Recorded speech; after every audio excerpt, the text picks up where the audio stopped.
रहे हैं section number 7 में, which is natural guardianship of adopted son. Adopted son की नेचुरल गार्जियनशिप किसके पास होगी? तो अडॉप्टेड सन की नेचुरल गार्जियनशिप जो है माइनर है, और अडॉप्शन के ऊपर पहले अडॉप्टिव फादर के पास होगी, फिर उसके बाद उसकी अडॉप्टिव मदर के पास होगी। फिर पावर्स क्या क्या है नेचुरल गार्जियन की? नेचुरल गार्जियन के पास क्या क्या पावर्स है? अगर आप ये सोच रहे हो सारी पावर्स है, सारी पावर्स नहीं है, मैं आपको बता दूँ।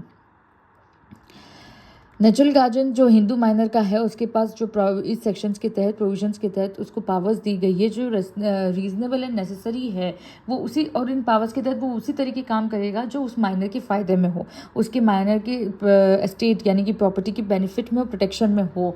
कोई भी अपने फ़ायदे के लिए गार्जियन जो है इस्तेमाल नहीं कर सकता एक माइनर की प्रॉपर्टी को। ठीक है, इट्स विजिबल राइट?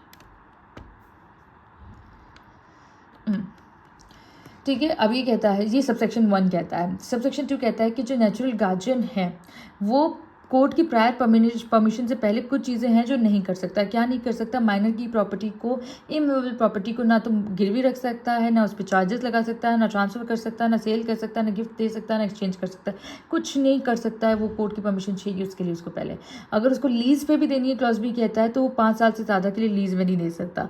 और अगर वो माइनर मेजॉरिटी अटेंड करने वाला है तो मेजॉरिटी अटेंड करने की 1 साल के अंदर अंदर वो लीज़ खत्म हो जानी चाहिए। 5 साल के लिए दे दी, 3 साल बाकी और मेजॉरिटी अटेंड कर लिए तो 1 साल और मिलेगा, 2 साल फिर तो गए बाढ़ में, नहीं मिलेंगे, सॉरी, क्योंकि यही रूल है यहाँ पे, यही रूल है।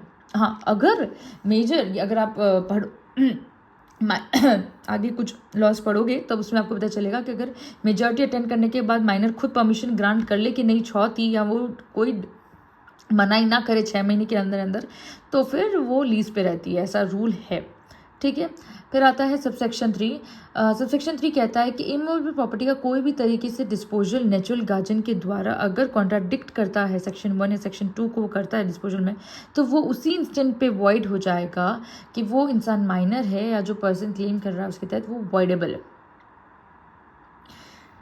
जो क्लेम कर रहा है ना इंसान, और माइनर की इच्छा के ऊपर वॉइडेबल है। ऐसे तो वॉइड है कि आप खारिज कर सकते हो उसको, पर फिर उससे माइनर की इच्छा या फिर जो क्लेम कर रहा है इंसान, उसकी इच्छा पूछी जाएगी कि आपको क्या करना है, क्योंकि ऐसा तो हो चुका है, तो आप लीज पे रख सकते हो, और ऐसे फिर उसके अंदर से गलियाँ निकाली जाती है। ठीक है, फिर सबसेक्शन 4 कहता है कि जो कोर्ट है वो कभी परमिशन नहीं देगा नेचुरल गार्जियन को सबसेक्शन 2 के तहत एक्ट करने की, जब तक कि उसको ये नहीं लगे कि वो माइनर के फ़ायदे के लिए, बेनिफिट के लिए। ठीक है, ये था हमारा सेक्शन नंबर 8 का सेक्शन नंबर 4, सबसेक्शन 4। अब हम आगे सबसेक्शन 5 में। सबसेक्शन 5 में ये कहता है कि जो गार्जियंस और वार्ड्स एक्ट है उसके तहत ही एप्लीकेशन लगाई जाएगी। सबसेक्शन 2 के तहत आपको कुछ भी करना है इमूवेबल प्रॉपर्टी को लेके, और